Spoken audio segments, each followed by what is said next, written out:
when competence meets business opportunity. Okay. Mm-hmm. These two things, competence, which is the people and what they can do, okay, their specific competence, and you need the business opportunity. When these two come together, you have this moment of what I call the spark. Welcome to 20-Minute Leaders. Just sit back, relax, and learn from the leaders of today. It's a journey. Each one is different, unique, inspiring. Let's get started. This episode is powered by J Ventures, a community-driven VC fund in Silicon Valley in partnership with Leumi Tech and sponsored by Hippo Insurance, Turing, Upwest Labs, and Hillel at Stanford. If you carefully look at Israel's unicorn tech scene, you probably see one thing in common. Amiti Rosen invested in a lot of them. Meet Modi, managing partner at Amiti. Amiti Rosen has over 20 years of experience as a professional venture investor. He founded Magma Venture Partners in 1999 and led its investment practice. Currently, he invests out of Amiti Ventures, where he is a managing partner. Modi was a seed investor in Waze, Appsflyer, Cloudendure, Argus, Innoviz, and many more great Israeli companies. Modi Rosen, thank you for joining me. How are you? I'm great. Good to see you. It's great to see you. I can't believe we're doing this in person. This is surreal. So thank God for the vaccinations. But, we're in the beautiful Rothschild 22 and Amiti Ventures offices. And I'm so honored to have this opportunity to chat with you about your journey and about the amazing investments you've made. But most importantly, about the humane aspect behind it and who you are and why you're doing what you're doing. And so what I always love to start with is going all the way back, as far back as you can remember. Why are you an investor? Why join startups as an investor, let's say, rather than an engineer or an entrepreneur or any other industry in the world? So the reality is that it's quite, it happened quite randomly, okay? So I can't tell you that it was a pre-planned journey, okay? I conceived the idea of creating a venture firm in 1998 when venture was really early in Israel. Okay, it started in Israel in 1992. The whole venture scene started in 1992. Wow. There were actually no venture firms before that. And in 1998, I came with the idea to create a venture firm that will focus on communication. Just on communication. Communication was very, before at those times there was communication and IT. It was two separate domains. And the more dominant domain was communication. And I had lots of background in communications, in actual communication, because Israel was very strong at the time in companies like ECI and Tadiran and so on.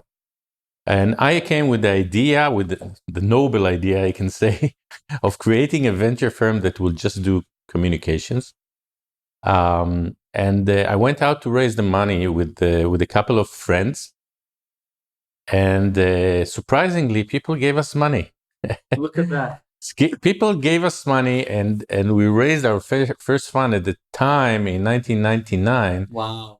It was a $75 million fund. When the largest fund in Israel was just raised, and it was 120 million. Wow. Yes, that's what the scene.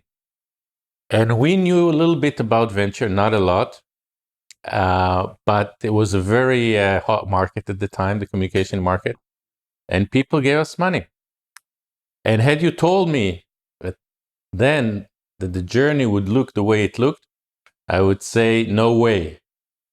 The journey was much better than I could even imagine. So I'm just going to quickly fast forward here and say that this journey includes starting multiple funds, raising multiple funds within those funds, investing in some of the most prominent companies. You mentioned Waze earlier as one of the first investors, and it's what I'm trying to fathom through this conversation here is the life of an investor.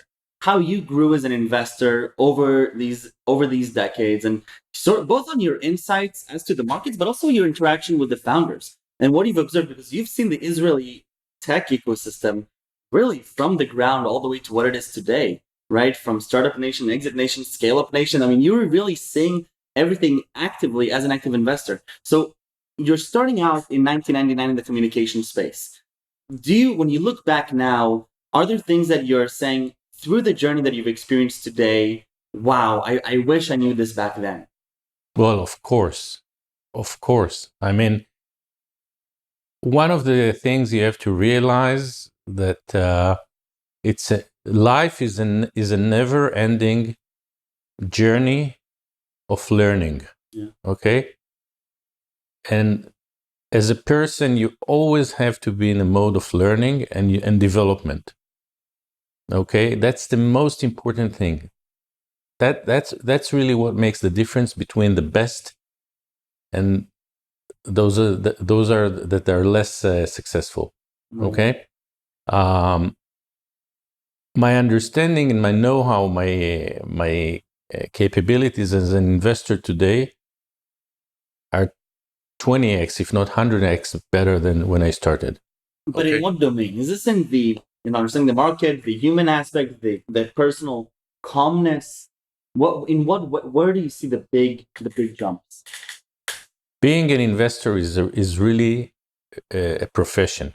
Okay, it's people say it's a gut feeling. It's luck.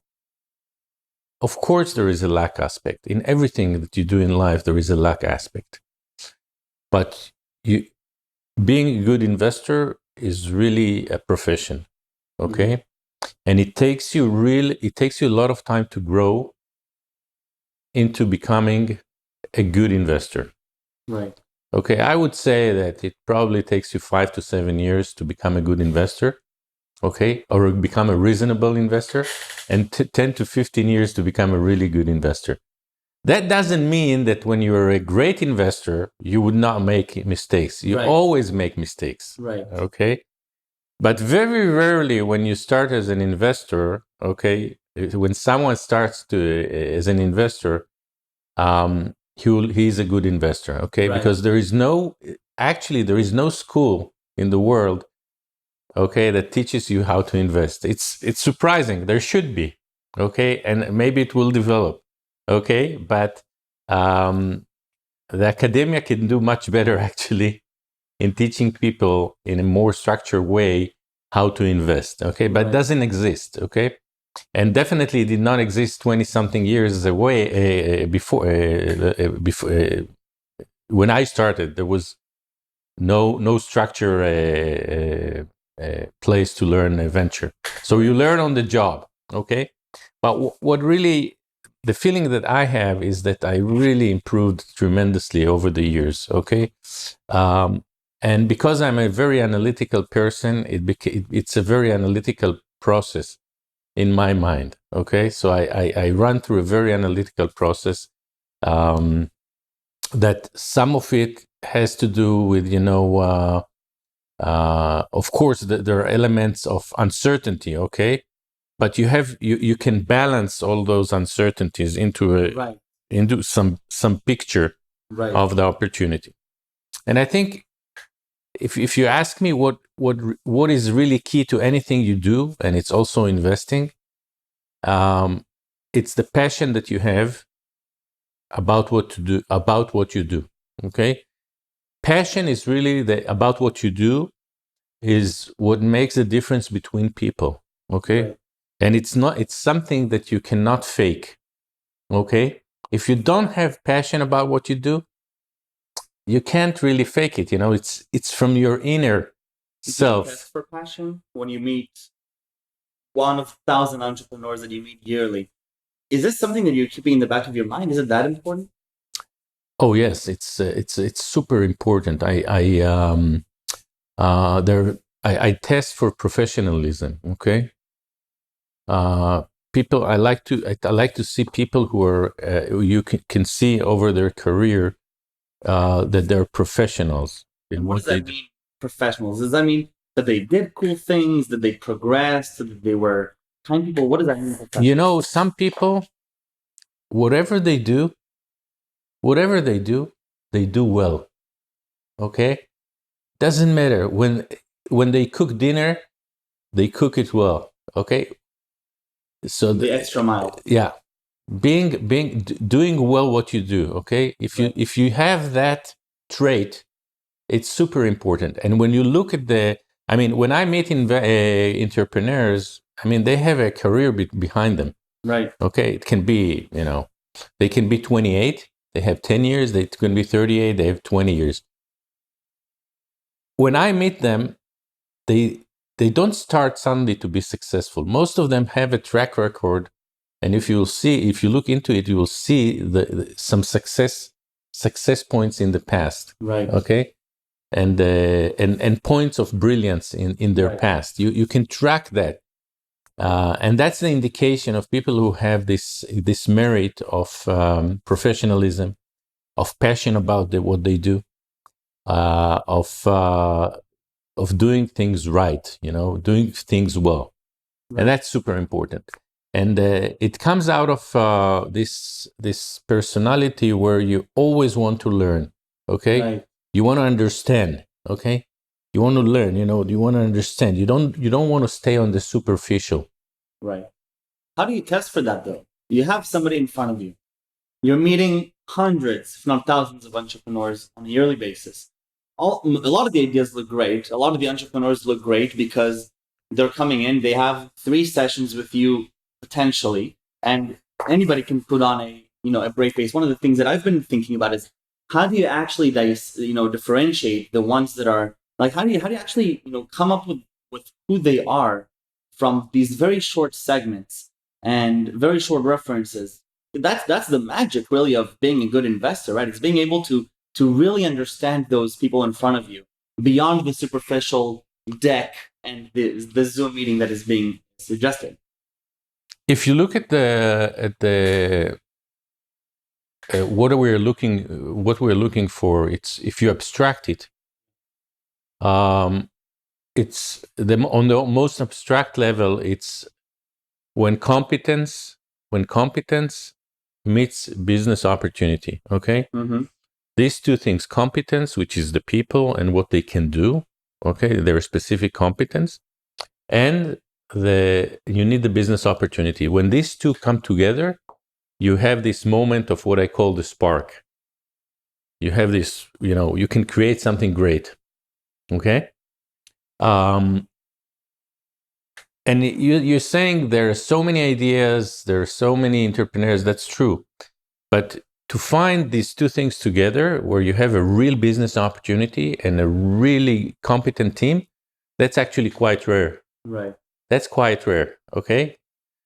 Now, actually, it's a little bit more easier to identify a good team. What's more difficult is to identify a real business opportunity. Right. Because for that, you really need to understand in markets. You really need to understand the trends in technology.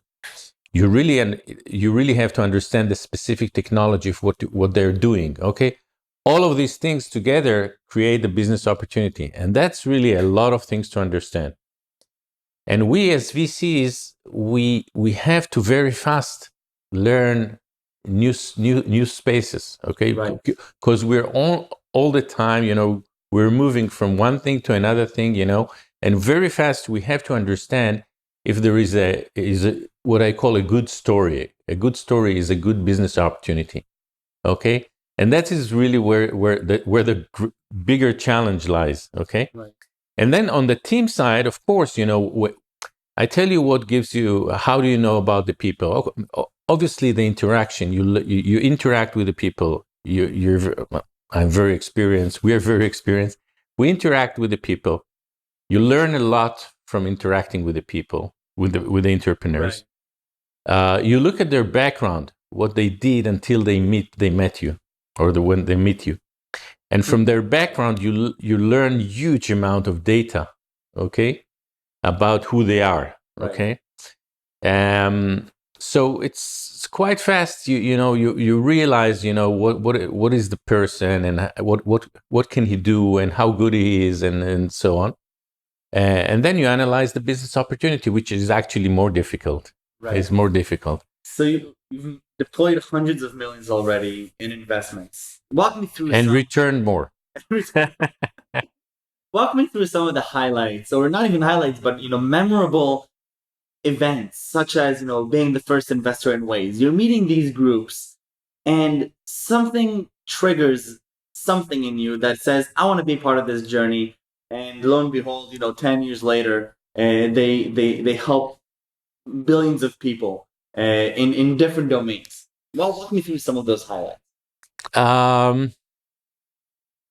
I can give you, the truth is that when I came out from the first meeting with the three entrepreneurs, the three founders of Waze, I had a strong feeling that it's a great opportunity. Really? After the first meeting, yeah.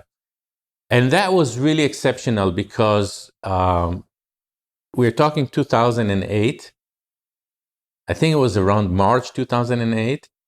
And the iPhone started selling only on June 2007. So the iPhone was only 9 months on the market. I had a physical GPS in my car, I remember, that I was holding to navigate it. People didn't know what's an app. You know how many apps were on the app stores there? 10,000. 10,000. 10,000 apps on the App Store. Wow. Today must be millions. Well, it's at least 10 or 20 million. Unbelievable. So people didn't know what an app is. Okay. But I can tell you that when I came out of the first meeting, I had a strong hunch that this is a great product. Okay. Then, of course, we did due diligence and all of that. I'll give you another example. I was the first investor in a company called Innoviz, okay, which is the LiDAR for autonomous vehicles. Small company. Yeah, it's a great company. Amazing. I was literally the first person who told the entrepreneur we were going to give them money. Then other also came in the first round, but I was the first one. And what really drove that decision is a couple of things. It's first of all the understanding or the belief that autonomous vehicles is something that is going to happen. Okay, so I looked at the technology, I looked at AI, I understood then. We're talking early 2016. It was early days of AI. Okay. Yeah. AI started really in 2015 to become a viable technology. But in 2016, I believed AI is going to, neural networks are going to change computer vision. I really understood that. So that's about the technology trends. But the other thing is that the entrepreneur really developed similar technology for other applications. So he was really migrating a technology he was repurposing a technology from other domains to, and that is something that I really liked. Okay, that I knew that he has a lot of experience in doing this technology for other applications that I didn't believe in. Okay, he was not successful in his previous in the previous applications, but for autonomous vehicles, this technology was great. Right.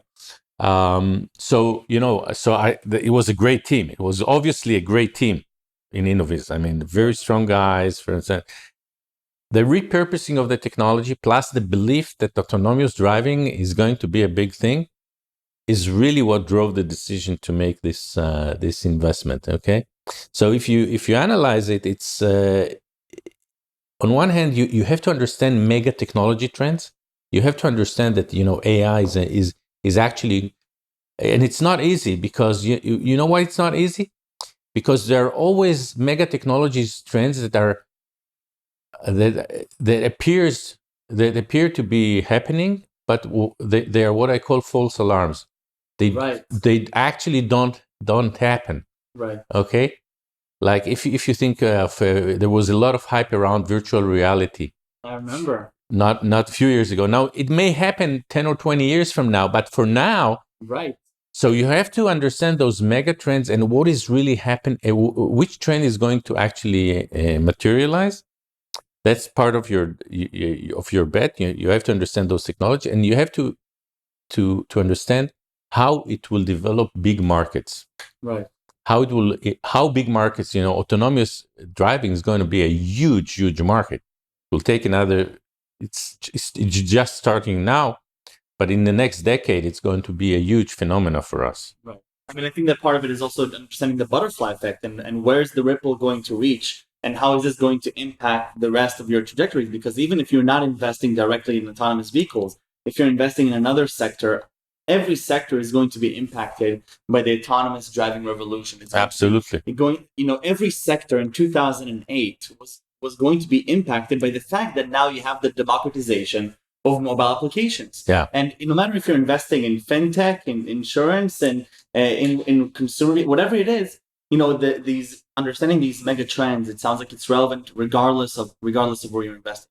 Absolutely. What I always say is that you have to understand what I call tectonic changes. Yes. There are tectonic changes in the industry, and you have to identify them. They create a lot of opportunities. Right. And if you look at the history of technology, a lot of the opportunities were driven always by tectonic changes. Let me mention some, social networking, for instance, started around the early 2000s, Facebook, Twitter, okay? There was no social web. Okay, that was a tectonic move, right. A tectonic change. Then in 2007, started the smartphone, again, a tectonic move, okay? Right. Around that time, started the cloud, the public cloud phenomena started. Amazon Web Services started really in 2006. Okay, very early days. It's still early days for public cloud. Okay, but that's a huge tectonic shift. Who created a lot of value migration across the industry. Okay, and in 2015 AI started. Neural networks really started to become an applicable, relevant technology in 2015. And we have invested, in 2015 and 16 in AI in fabulous companies like Site, to mention one, in the area of e-commerce, like AI Doc in the area of medicine, of digital radiology, and so on. So these are it's always, many times it's driven by tectonic changes. Love it. Modi, thank you so much for spending this time with me. And I look forward to seeing everything that Amiti does, and your journey is just it's inspiring. I think in the most basic sense of just this idea of continuing to improve and improving this 1% every day and continuing to be curious and the three words is the passion about what you do. That's the three. Those are you just saved me that whole question. Passion about what you do. I love it. Modi, toda rabba. Thank you very, very much. Thank you, Michael. Great talking to you. And I look forward to sitting here next time with a pitch deck and sharing with you what I'm working. You're welcome.